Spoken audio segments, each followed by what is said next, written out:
Chapter 14. The desires, fashions, and ways of life of the prince, and especially of the property owners, determine the use to which land is put in a state, and cause the variations in the market prices of all things. Abstract.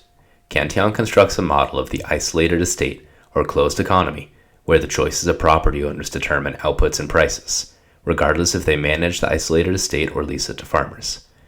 Mistakes of the farmers or changes in demand by property owners can cause changes in prices, profits and losses, which drive the economy back to equilibrium. The result is that price system directs resources to the same outcome as that provided by the direct management of the estate owner, a la Adam Smith's use of the invisible hand in The Wealth of Nations. If the owner of a large estate, that I wish to consider here as if there were no other in the world, cultivated it himself, he will follow his desires in the uses he puts it to. 1. He will necessarily use part of it for grain to feed the laborers, artisans, and supervisors who work for him, and another part to feed cattle, sheep, and other animals necessary for their clothing and food, or other conveniences, according to the way in which he wishes to maintain them. 2. He will turn part of the land into parks, gardens, fruit trees, or vines according to his inclinations, and into meadows for the horses that he will use for his pleasure, etc.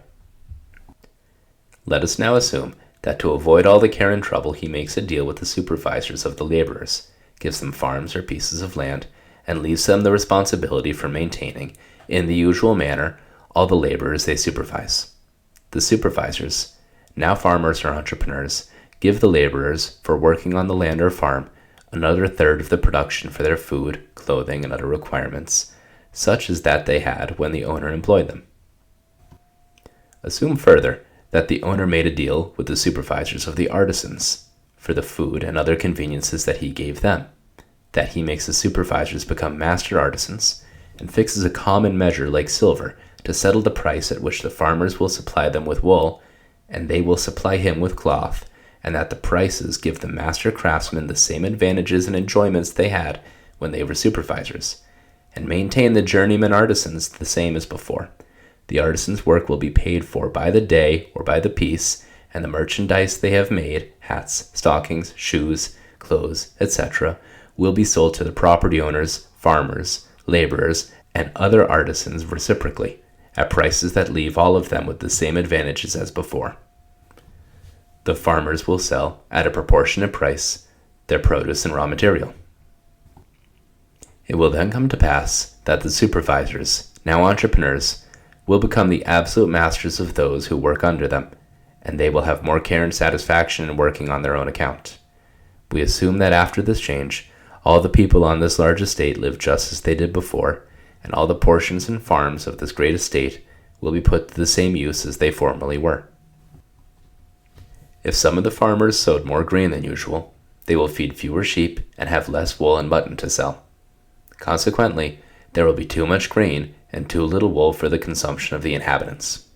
Wool will become expensive, which will force the inhabitants to wear their clothes longer than usual. And there will be too much grain and a surplus for the following year. And as we assume that the property owner has stipulated for the payment in silver for the third of production of the farm that is owed to him, the farmers who have too much grain and too little wool will not be able to pay him the rent. If he excuses them, they will plan to have less grain and more wool for the next year, for farmers always take care to use their land for the production of those things which they think will fetch the best price at the market.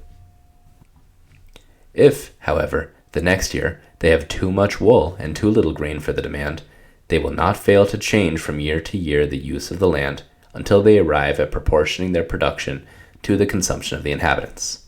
Thus, a farmer who has appropriately proportioned his output to consumption will have part of his farm in grass for hay, and another for grain, wool, and so on, and he will not change his plan unless he sees some considerable change in demand.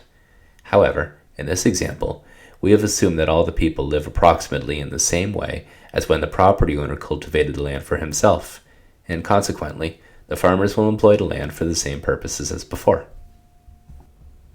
The owner, who has 1/3 of the product of the land at his disposal, is the principal agent in the changes that may occur in demand. Laborers and artisans, who live day to day, change their way of living only out of necessity. However, Some well-to-do farmers, master artisans, and other entrepreneurs, whose expenses and compensations vary, will always take as their models the nobility and the property owners. They imitate them in their clothing, meals, and way of life. If the property owners like to wear fine linen, silk, or lace, the demand for these goods will be greater than that of the owner themselves.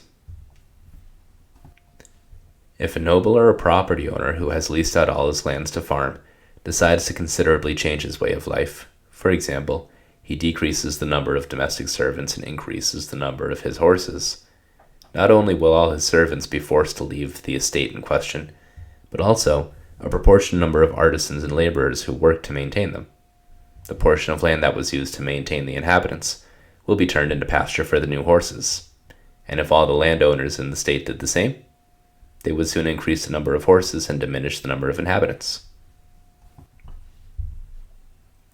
When a property owner has dismissed a great number of domestic servants and increased the number of his horses, there will be too much wheat for the needs of the inhabitants, and so the wheat will become cheap and hay expensive.